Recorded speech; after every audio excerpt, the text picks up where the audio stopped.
Hey, good morning. I'm Neil, and welcome to everyone to today's practice. Is there anyone here for the first time today? Oh, fantastic. Excellent. Welcome. Glad you're here. We have a few announcements before we begin of some things that are happening in the center here. If you haven't silenced your phones, please do so at this time and put your phones away so you can be fully present for the talk and meditation. If you must use your phone, please do so out in the meditation hall. So this week we invite you to join Geshe Lobsang Tenzin for our weekly Medicine Buddha practice in person and online, 6 p.m. on Tuesdays. And this week, for our Tuesday evening talk at 7 p.m., Geshe Lobsang La will speak on 8 verses of training the mind, verses 4 and 5. Wednesday evenings at 7 p.m., the Drepung Loseling monks conduct evening prayers for His Holiness the Dalai Lama's long life and other teachers. On Thursdays at 4:30 p.m., the Drepung Loseling monks conduct the Protector Puja for smooth journeys, success of interviews, and medical treatments, new businesses, etc. This Saturday, November 8th, we will have a Vajrasattva empowerment led by Gonsa Rinpoche. Afterwards, Geshe Lobsang will lead a teaching. This event will be held in person and online via Zoom and is the final class for the intermediate series. Those who have received the empowerment are permitted to join the weekly Sunday Vajrasattva practice sessions that are held at 9:30 on Sundays. The monks will offer a traditional filling of statues and stupas, followed by a sacred consecration ceremony in person and via our streaming channels on Tuesday, December 9th at 6:30 p.m. So we invite you to drop off or ship your statues and stupas used for personal devotion and practice to be filled and consecrated by the monks. We also have a limited selection available in the gift shop. Statue drop-off and receiving deadline is Tuesday, December 2nd. And then join us today after the basics of meditation for our Sunday Chai social hour in the gallery. It's hosted by our members and our volunteers every first Sunday of the month, so please stay after if you have time. As a reminder, please do not park on the grass along the driveway or behind the building. If the lot is full, overflow parking can be found via Skyland Drive at the elementary school. Only access the school parking via Skyland Drive, and then you can walk through to the site over on the south side. As a reminder, information on all our events can be found in the lobby and on our website at drepung.org. If anyone is interested in volunteer opportunities to get more involved in supporting our center and programs, please see me or anyone with a name tag on, and Michael Duffel is our volunteer coordinator. If you're interested in becoming a member to support our ongoing programs and take advantage of benefits like discounts on courses and retreats, applications are available in the library and you can register online. And one of the benefits is our library. It's got a lot of books that are really great. You can check them out if you're a member. But even if you're not a member, feel free to go in and browse. There is a donation box near the entrance to this room. Your generous support helps us continue to offer programs and services like this to our Atlanta community and to those around the world who are logging in online. Okay, that's it. So now please stand as we invite our teacher, Geshe Lobsang La, to come in for today's practice.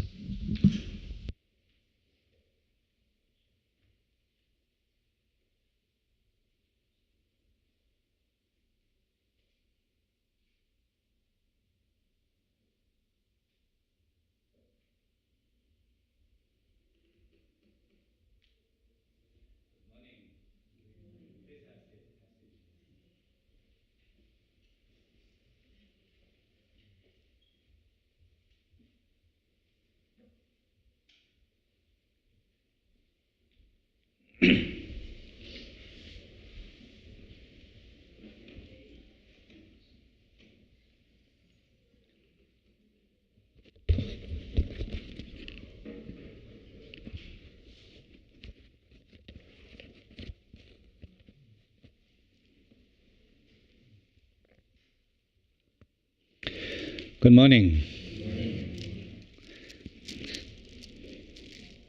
The weather is finally getting cooler. You like the cool weather? Yes? Me too. Yeah, I like when it's a little colder. Maybe not too cold, but this is quite nice, yeah. Okay. So, we're going to do some meditation this morning, basics of meditation. Let me see if anyone here new for meditation. You have never done any meditation before? Some, but new here. Okay. Okay, welcome to this meditation session here. And first Sunday of the month, we focus on basics, just very basic meditation. It's basic, but it's not necessarily irrelevant for others who have been trying to do some meditation like me for some time. I hope that it's not a redundant thing for you, as we focus on some of the basics of meditation. But we will do meditation together. I usually ask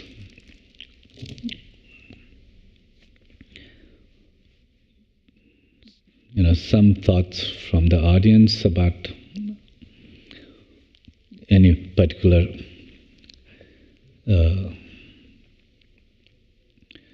thoughts you have about meditation. What is meditation for you? Why do you want to do meditation or do meditation? So maybe we can take a few minutes to get a few of your thoughts on meditation. Whatever, why, what brings you to sit on cushion to meditate. If anyone can share, just briefly. And I will repeat this because we have online audience also. So please. Yes, please. I sit because I feel such a great sense of peace and well-being, and a sense of compassion, inner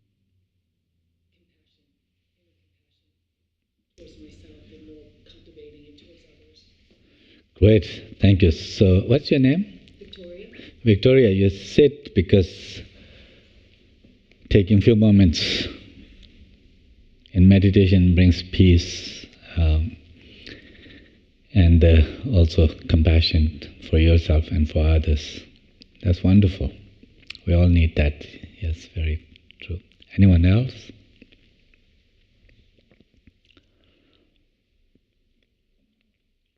Yes, please. Well, for me, it's the development of internal resources that promote a feeling of well-being for myself and those around us. Great. It is the cultivating, nurturing of inner resources that contribute to the well-being of oneself, but through us, it helps bring that well-being to others who are in our lives, who are around us. Very true. Thank you. One more? Okay, Victoria, go ahead. I'd like to add one more. I think for me the greatest challenge in my meditation is just to be, not to become, but really just be with my true essence, just to really be and become. So, the one challenge that you find is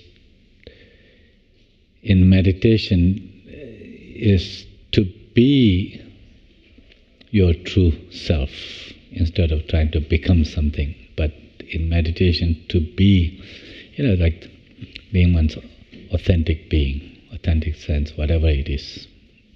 It may be for anyone. Great. Okay. So let me share, maybe I'll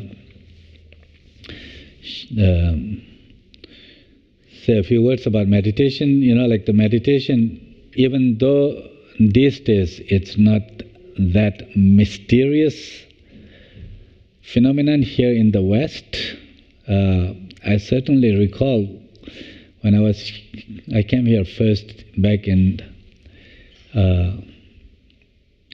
1991.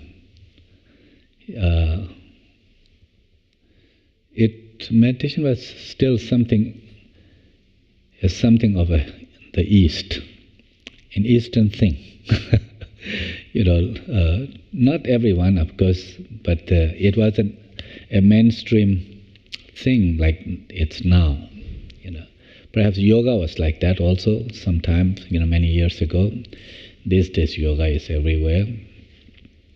Meditation was like that actually, but now you have it. You see this meditation is everywhere, and part of this is that we know more about what meditation is now, and it's a little bit demystified, like that. And while meditation may not be,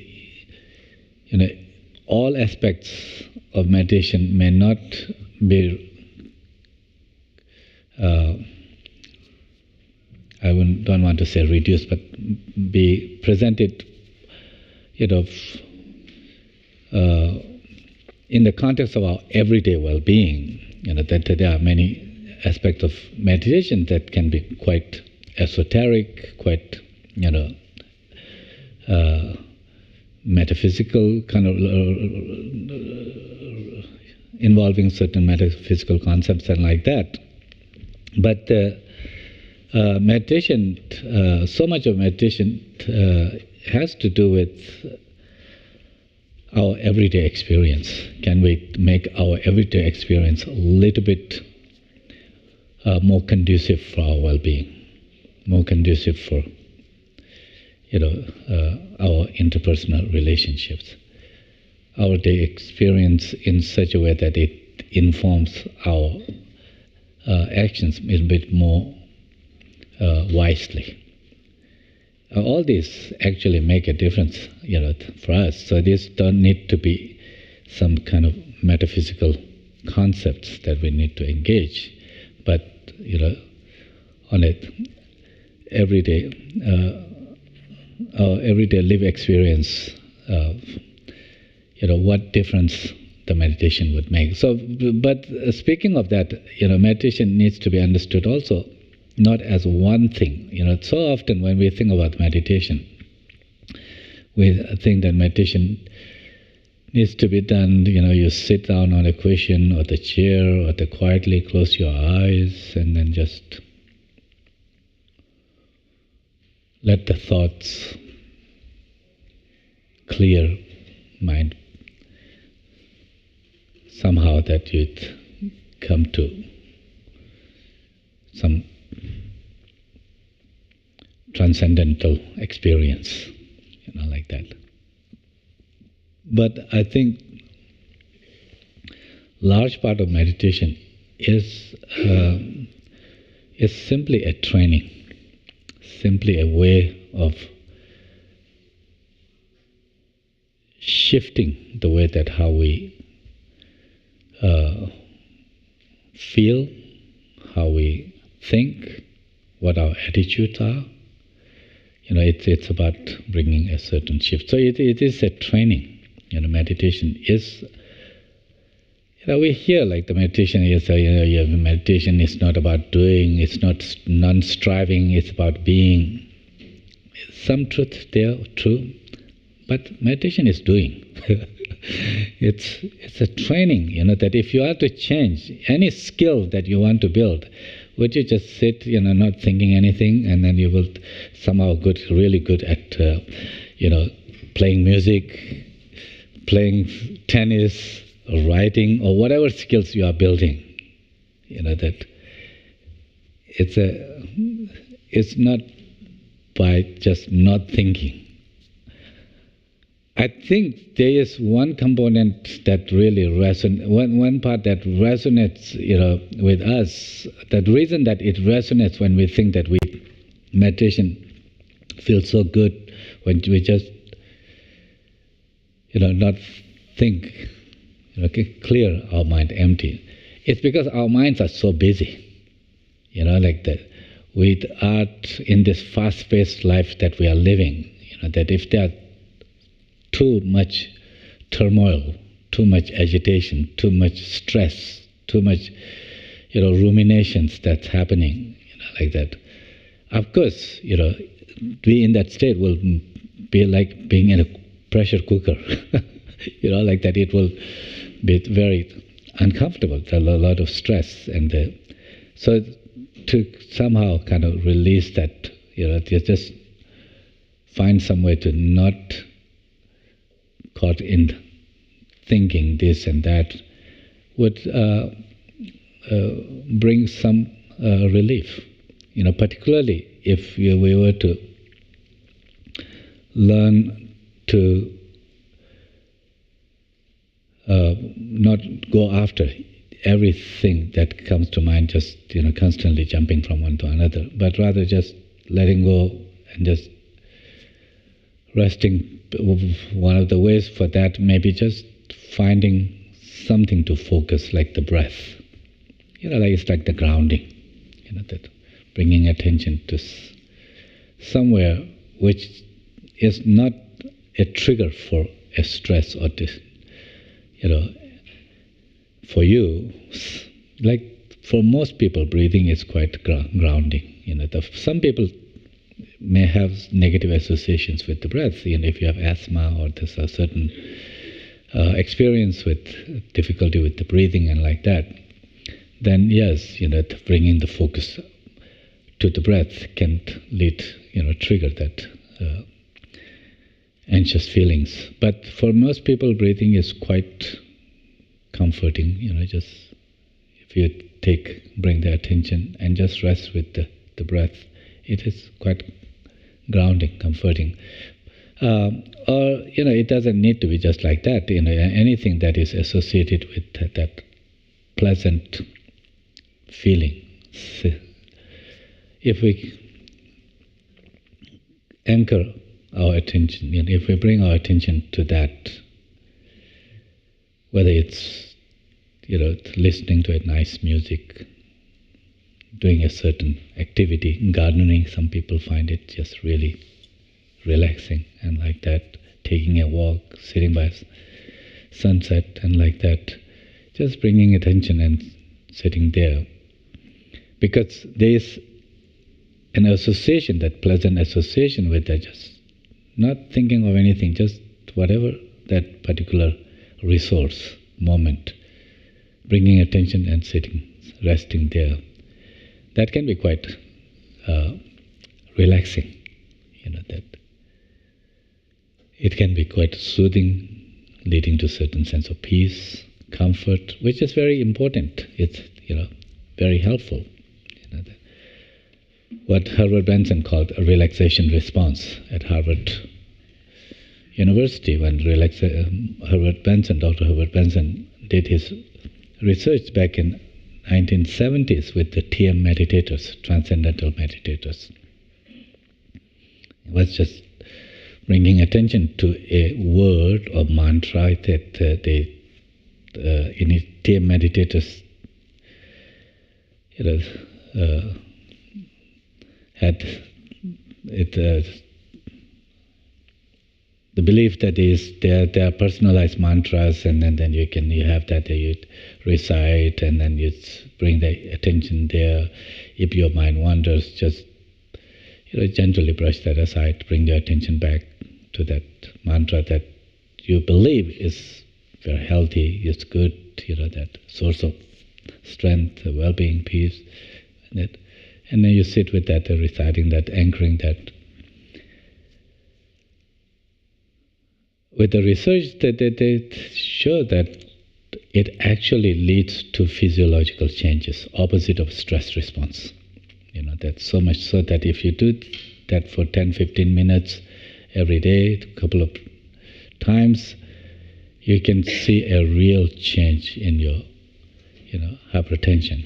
So much so that it can be a real preventive measure for those who are susceptible for heart attacks, cardiovascular illnesses, and like that. I mean, that was a huge news, right? I mean, so when I said that meditation is not all about just sitting quiet with, anchored or something, I'm not saying that this is not useful. It's a very useful, very, very, very helpful, but particularly given our lifestyles in the modern, society. We are just so busy. Even if we're not busy, we need to, fill, okay, yeah, there's a chunk of time. What I do, let me call somebody who would like to have a cup of coffee with me, or something like that. Like that we have to fill our calendars just like that. Almost like the sitting with nothing is frightening. Like there is a kind of study done, like that. Apparently in American, the modern society, when I'm America said, I say because it's done in America, but in modern society, wherever you go, I think that you are seeing, because we become so busy, that, life is so fast-paced, part of this has to do with, we made what is needed for us. Just kind of added so much on that list, what is needed. And, what is needed, if it is a lot, it's not going to come free. We need to make it happen. It requires time, All that have those resources of money has to be made, time and all those things. So, so there are more needs that we feel, it's really want, but we feel that these are needs that we need to be. And to some degree, it's true. Our society, that the way that to live in Atlanta like that, that the kind of the society that we have, it's not same as living in some kind of remote Himalayan village, the way water is coming from the snow mountains and all the spring water there, and then you get your water, and then you make your tea, food, and go working in the fields. When it's dark, you go home and have some meal and some stories. And if it is winter, you just have stories. And life is little slower. It's not like that here, that there. So part of this is that. Part of this is that we look around, like the, and then somebody else says this, I want this too, And this kind of, we all buy into this American dream also that not one house is enough. Maybe we need 2 houses, and all kind of the clothing, like that. They are all different fashion, like the just fast fashion is there, and then every week you need to have different clothing and things like that. But anyway, the point I'm getting at is this: life is busy in modern society, and part of this is we are making it busy. What is driving this? That's because we've somehow put on our list many things that are needs, not wants, needs. But these are wants, but we think that these are needs. Needs are something that is important to have, without which our life will suffer. But many things are not needs. I mean that if you have one house, not having 2 houses, it's not going to. You're not going to suffer, by not having 2 houses. If you have a car to get to work or whatever, not having a Mercedes, if you have a Honda, it's okay. That not having a Mercedes is not going to make your life miserable. But we feel like that. When we see somebody has, I don't have, and so these are kind of the psychological our wants, and then but we feel like those are needs, and then the more it becomes that we need it requires time and energy, and so that's why of course we will get more busy, like that. So that's why that I think somehow kind of the winding down, like that. It's not being in that pressure cooker. It's a release. It adds to our health. Of course, constantly just pumping the stress hormones into our system, constantly having our nervous system activated in the sympathetic mode. It's going to ruin our immune system, our nervous system, our the bodies and the function of organs and like that. The constant stress, like this Canadian, I think he was originally from Europe, but he lived in Canada, Dr. Sallier, like that. He was the one who coined this term stress, the modern term stress. One of the definitions for stress he gave was the wear and tear on your body. Wear and tear. It's like when the car is just, pushing that gas, it's going nowhere, and you keep pushing. You will ruin your engine. It's ruining our engine, our heart, lungs, the liver, and so forth and so on. That's the immune system and so forth. Like that's. So of course that such a relaxation that comes by simply learning to not have our mind just so constantly jumping from one thing and another. It's not only feels better, feels peaceful, calming, but also it's good for our health. Of course, that's there's no question about that. That's very important. But what I'm saying is that meditation is not just that. There's more to it. Like that. Well, with all honesty, how many of us do find it easy to just shut down, this noise and just sit on the cushion for 10, 15 minutes? Are we able to do that, or just thoughts come rushing? That our mind wanders all over. How it's not easy. If it was that easy, just okay, I'm going to clear my thoughts and sit for a few moments. If that happens so naturally, that we will all be great meditators. But that's not easy. Like that. Mind wanders, and when the mind wanders, from one thing to another, it jumps. What is leading to that? Our projections, that associations, assumptions, and like that, judgments, and like that. These are so automatic.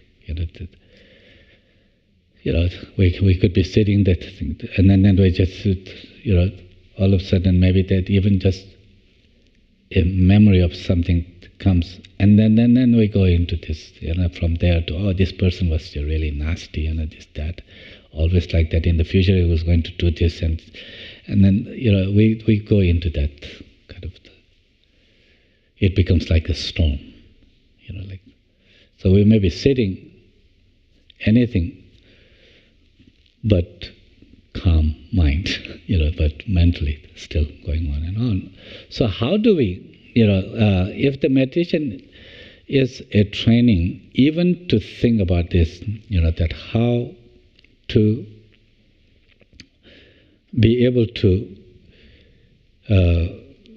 bring our attention to somewhere where it helps calm. It's not simply, wanting to do that, but rather there are certain things that we have to attend to. So basic meditation, when I've said the basics of meditation, is creating a skill for our mind to be where we want it to be, our attention to be where we want to be. And by keeping our attention or sustaining our attention where we want to be, if it helps you to ground, if it helps you to calm, or if keeping your attention where you want it to, if you want helps you to, be more creative, learn better, that more attuned to others, and like that, like compassion and so forth and so on, then we need to find a way to how do we strengthen that muscle, that to keep the attention where we want it to be.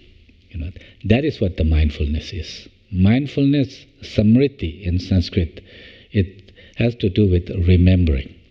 Remembering, not like the past event, just remembering all of a sudden. Remembering is, of course, remembering can be past event also, but something that you are familiar, you are not, you are able to retain. It's a capacity of mind to retain. It's a retain. It can be a certain perspective. Retain your breath in your awareness, or retain a perspective that we are all interconnected. That is also, something that we can retain. Retain the perspective that just like me, the person next to me has their needs, feelings, vulnerabilities, wants, want to be happy, free.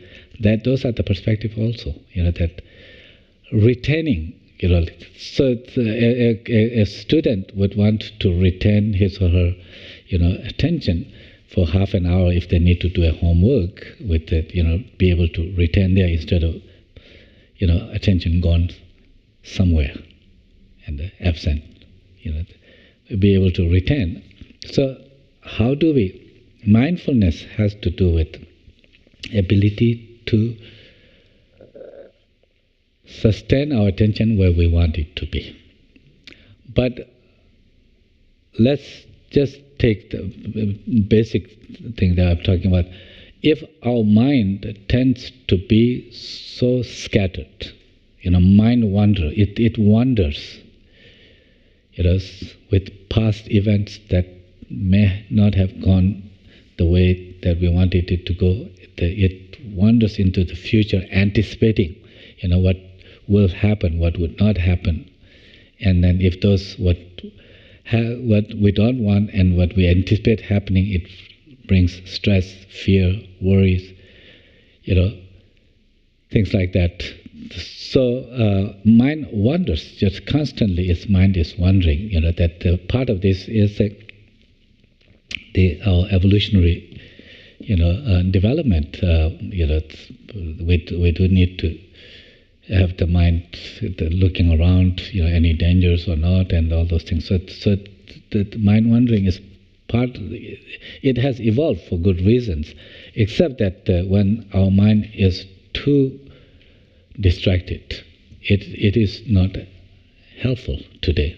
So that's why that when the scientists said that about 50% or 50% of the time our mind is wandering. Wherever we're supposed to be doing, that's not where our mind is. It's somewhere else. Like that. And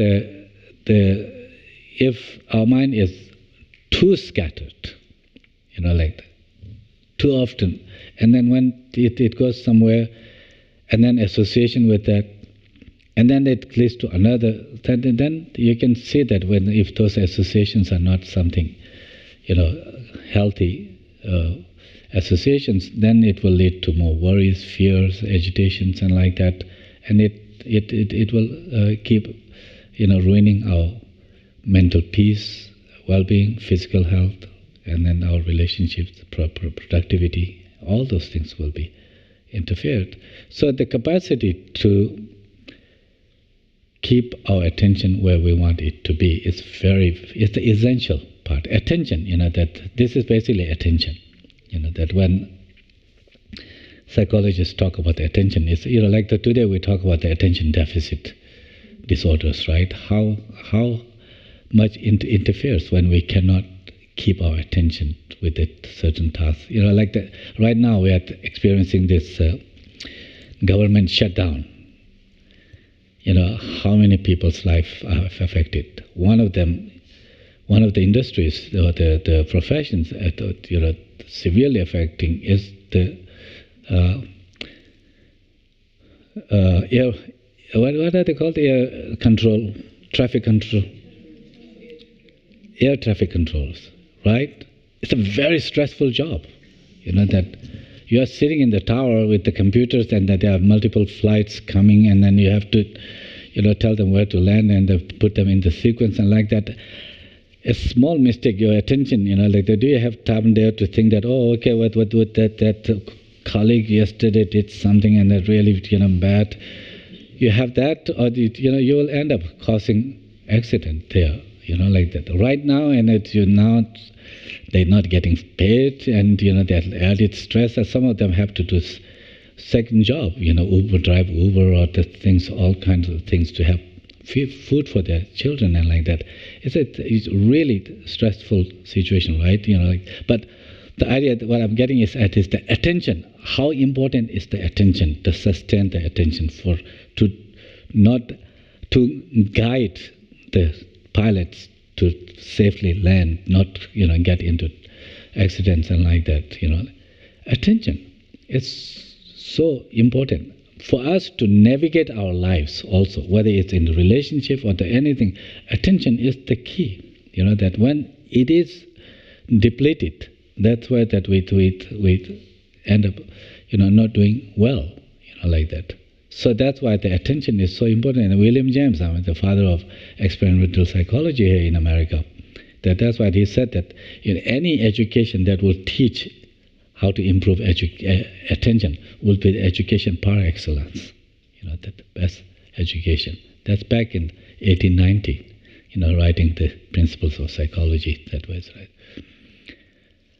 That's what, that when we talk about the mindfulness sustaining capacity, the greater strength to sustain attention where we want it to be is an absolutely necessary factor for us to do well, including to keep our attention to something and just not let it hijacked immediately, but keep it with a few breaths.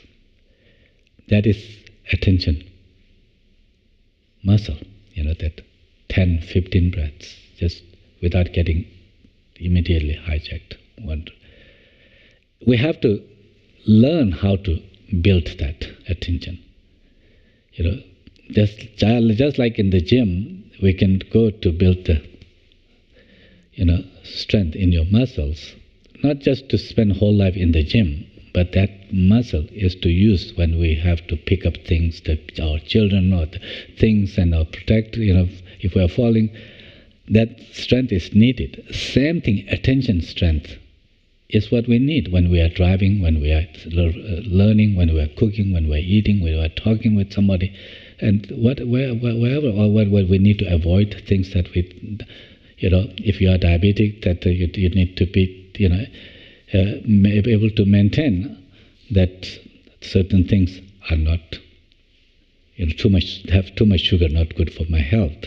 You have to be able to maintain that information, retain that information. If it is lost, then you will end up eating what is not healthy for you, and like that.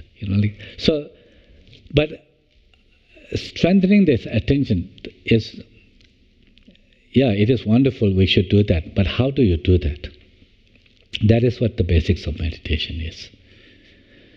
We can learn in the Buddhist teachings tell that actually not just Buddhists in ancient India, it's a kind of the universal Indian spiritual traditions have cultivated, taught this, explored this for many millennia, 2,000 to 3,000 years.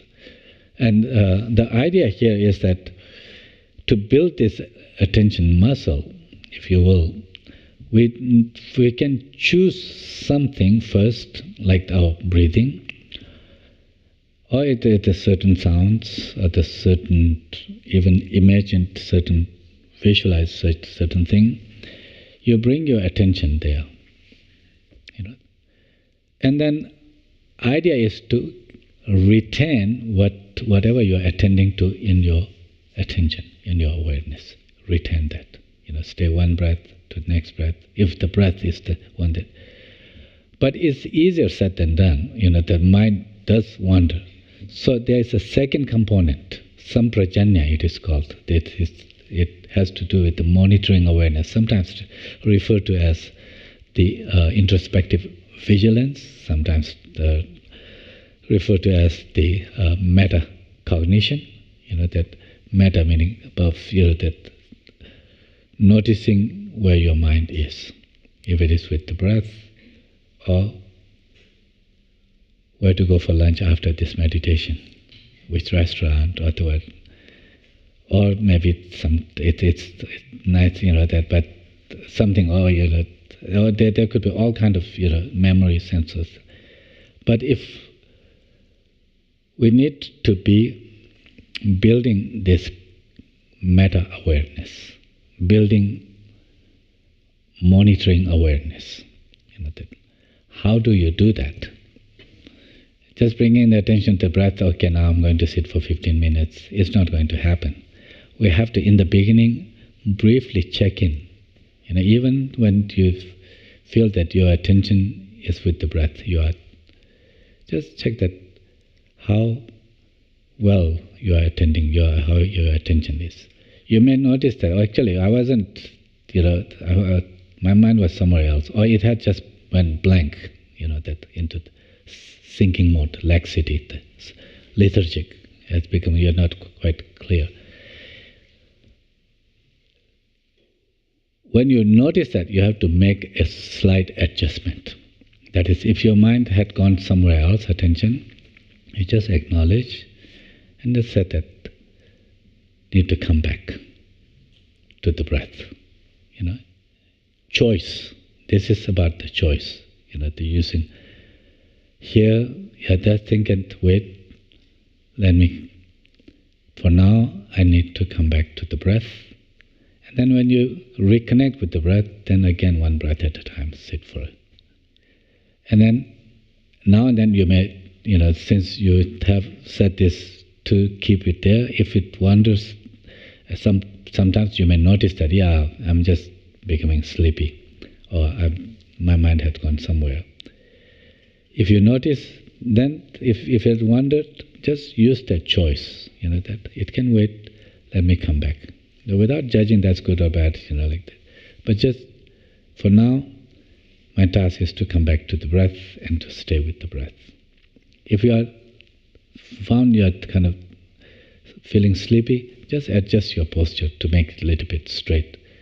Open your eyes, maybe take fresh air, and then breathe out that, dullness, and then see if you can be with that. It's these three things.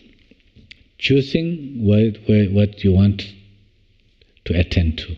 It can be breath, it can be something that from your memory, some sensation, some visualize. And to keep our attention there, that is, retaining our that information in our awareness, or staying with that. But also, time to time, just briefly checking in. Am I with my breath, my awareness? If not, then just acknowledge and bring it back. If you are sleepy, just slightly uplift your awareness by adjusting your posture, eyes, and so forth. And then, but whenever you notice either your mind had wandered or just started to feeling, kind of falling into that dullness, use that choice. Choice is a very important part. Choice, in that moment, not just sitting there, use that choice. For now, I need to come back. For now, I need to wake myself to up, if you are feeling dull. Using those. All that takes is this. And then if we can do this, sit with the breath, if you choose the breath for 5-10 minutes, it literally is you are building your attention quality, so that in the real life, you will be at any given moment, not always with the breath, of course. When you are going home after the meditation, that you are behind the wheels, that what is there, where your attention needs to be around and on the road and around, so your attention is more fully there. If your mind, really gets wander somewhere, you notice it more quickly. And when you notice it, you just don't stay there, you are able to come back to what you are doing. A student can have that if they are doing the homework or sitting in the class, the better presence, that. And then if they have that little impulse to reach this cell phone to see what is in their social media, notice that impulse, and then choose the choice. No, right now I need to do my homework, come back. Choice. It's about building choice, flexibility. It's a meditation in that sense is not making the mind static, but rather flexible. To be where you want it to be. If it is not there, be able to notice more quickly. And when you notice where the impulses and the thoughts and so forth, that way you don't want to be at that moment, you have the greater choice to be. Move away from that. Redirect your attention where it needs to be. And as simple as it is, this is what can applies to, not just any given moment your attention really needs to be there, but also retaining, the perspectives. It applies to our every aspect of our life. This is where it can help us navigate our lives, in the busy, the lives that we live, that at times that when we become quite dysregulated emotionally, physically, mentally, in those moments we can, if we are able to catch ourselves more easily, at least there we can have a choice that in those moments to take a minute to bring your attention to your breath or some another thing that's comforting and sustain it there for a few moments to have your nervous system fall into more sympathetic mode, parasympathetic mode, that your body and mind to become a little bit more regulated. The way you are more resilient, where you feel better, where you can think better, cognitive abilities are better, you can function better, you can relate to others better. The little changes, not, quantum leaps. Little changes are what we need. Let's do this meditation.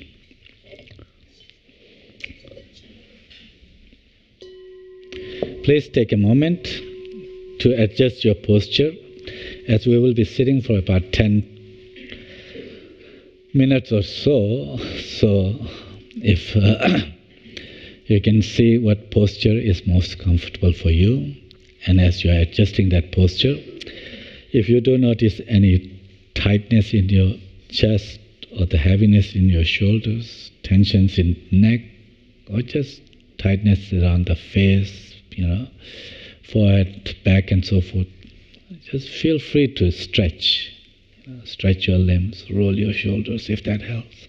Stretching your neck, the body, to release some of those tightness, some of those tensions in the body, so that we can sit in a comfortable posture.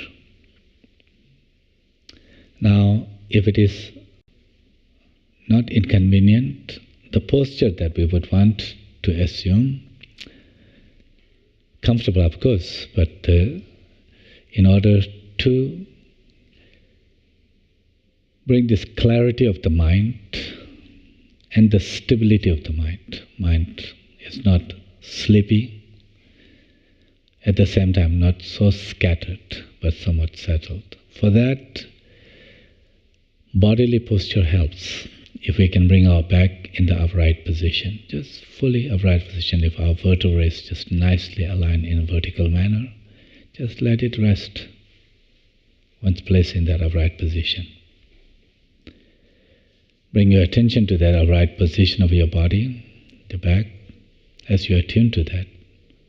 See if that leads to a slight shift in your energy, inwards. If this gives a little boost of energy that makes you a little bit more awake and alert, adding to the clarity of the mind. But then as our body is nicely settled on our cushion or in the chair, perhaps feet firmly placed on the floor if you are sitting in the chair, just bringing your attention to this firm support of chair, the cushion, the floor, providing your body this stable and still position, having to settle. Bringing attention to this support, see if that leads to a corresponding inner shift, a slight sense of groundedness, settledness.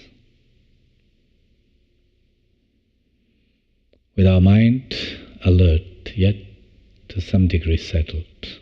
So bring your attention now to just briefly check in with our body and mind. Perhaps bringing attention to shoulder, chest, back or face, wherever you like to begin.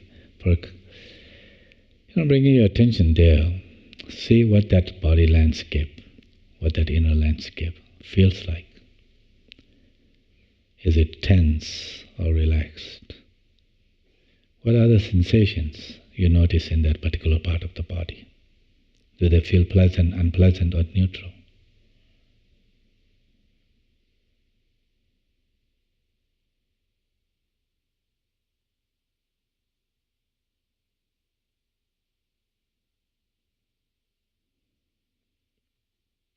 Beyond these physical sensations, take a moment to check in with other experiences of the mind. What else is preoccupying our mind? Are there any lingering worries or agitations, or just a sense of excitement, anticipation, joy,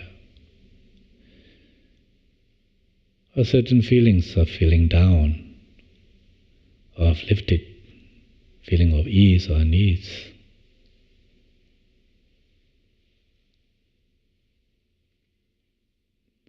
Checking in with our body and mind, if we notice some tensions in the body, lingering tensions in the body, tightness, heaviness, certain discomforts, or the mind, certain worries, agitations, feeling down and so forth.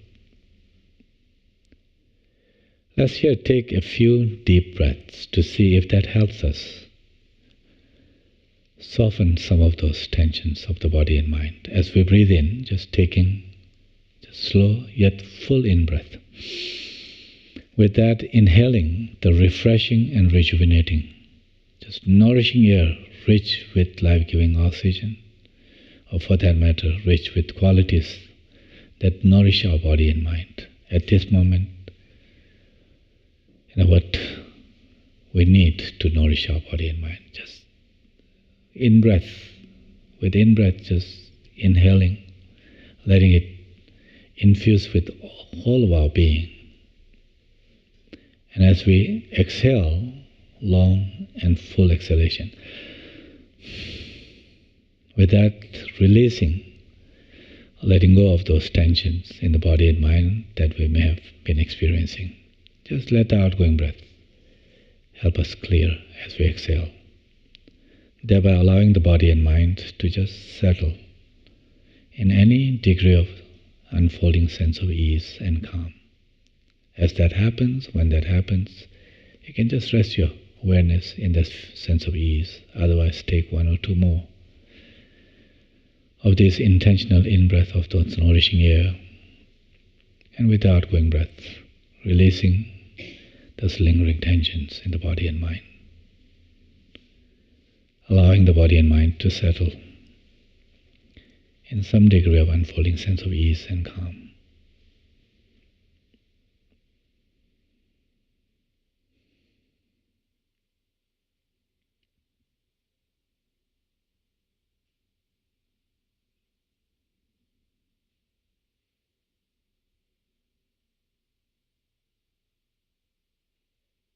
Now, with this initial relaxation in our body and mind, of the body and mind, Let's here cultivate those crucial skill sets that can help us navigate our lives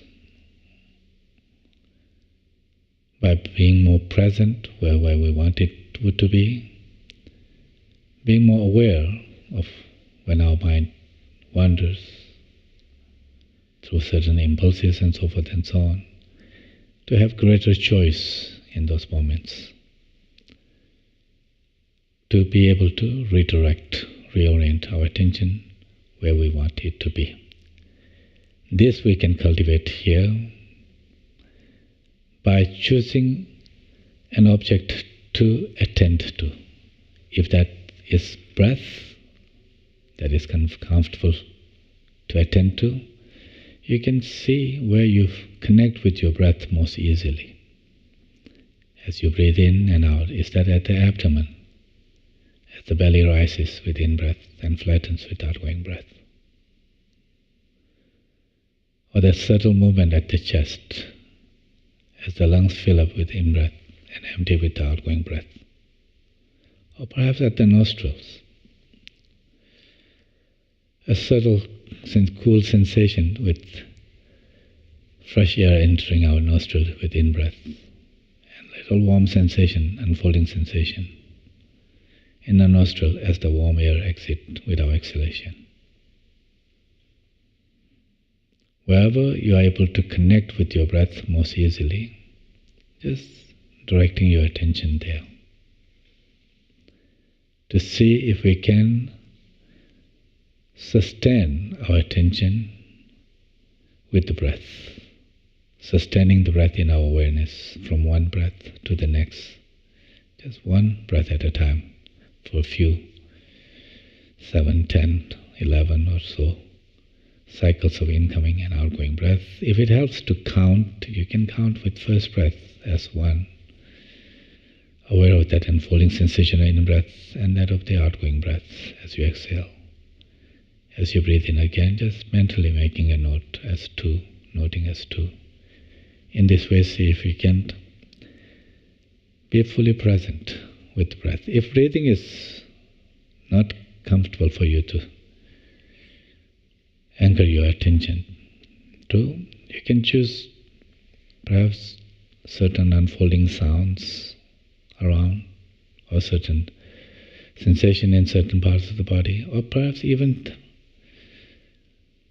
bring to mind some moment that where you feel certain degree of calm, comfort, and bring it with as full a detail, sensory details of that moment.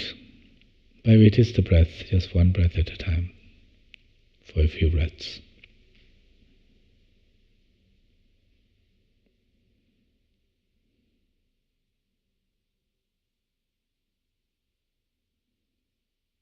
Whatever you are attending to, wherever you are being mindful of, whatever you are sustaining in your awareness, or keeping your awareness with, just now and then you may notice your attention had actually wandered from there, or even if not, sometimes intentionally, deliberately, just briefly check in whether your awareness, your attention has been with the breath, or had wandered, perhaps even sunk into the drowsiness, losing the awareness of the breath, or that other object that you are focusing. In checking in, or in those moments, if you notice your mind had wandered, just acknowledge and just use that choice, exercise the choice to gently redirect the attention back to the present, back to the breath, or the other object of focus that you chose. Once reconnected, once again, just one breath at a time, one moment after next, to see if you can sustain your attention with the object you chose to attend to.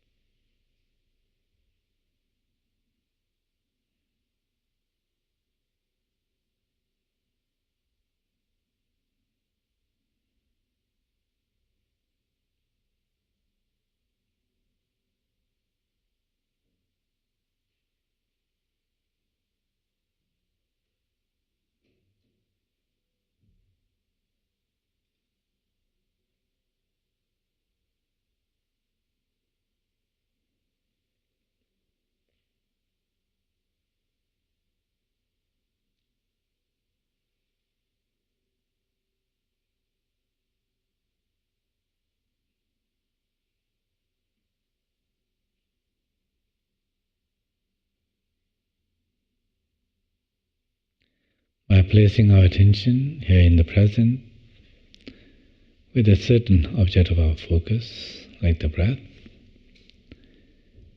And whenever it wandered, as we notice, just repeatedly bringing back to the present, to the breath, and just resting it there. Take a moment here to once again just bring your attention back to those parts of the body that you began checking in, chest, shoulders, and like that. See if you see any shift there in that body landscape. Does it feel any different? Is there any degree of relaxation, soothing, comforting sensations? And beyond physical sensation also, what shift in our experiences we notice, is there a certain degree of sense of peace, ease, a certain abiding sense of joy or comfort? If any degree of such shifts we notice, knowing that this represents our body and mind being more in that harmonious state, homeostatic state, we call the zone of resilience or well-being, where we feel better, we function better, we can think better, and we can be more aware of those around us. All this add or lead to contribute to our own well-being, and for us to contribute to the well-being of others. These are skills, something that we can improve. With repeated training, it can get better, can become more sustained. So let's take a moment to dedicate any goodness that unfolds from our practice here today or to continue in the future. Let's dedicate all those positive forces, benefits, towards greater good for peace, healing, harmony and happiness for all beings. And let's conclude the meditation by setting an intention to extend the skills and insights that we worked here, perhaps cultivated a little bit, enhance, to take this beyond this cushion, beyond this formal session, into our everyday life. As we go about our life, now and then, just briefly, making it habit or set an intention to check in how we are feeling. If we notice ourselves in quite dysregulated states, anxious feeling and the down and so forth, in those moments, perhaps we can take few seconds, perhaps a minute, to bring our attention to something that can help us ground, that can help us return to more regulated state, bring our nervous system into more regulated states. Just bring into the breath or some other resource. And it's through these micro moments of bringing the body and mind in more regulated state, how gradually this can become more sustained. That can not only lead to our own well-being, but for us to be of greater help for others.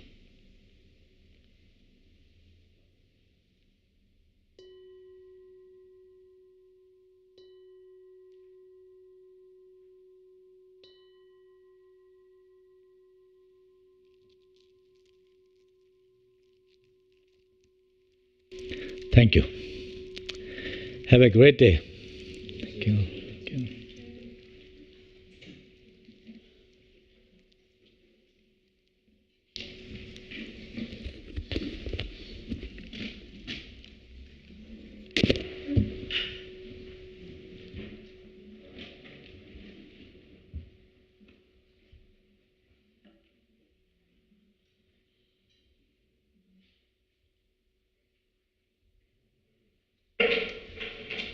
Thank you. Thank you.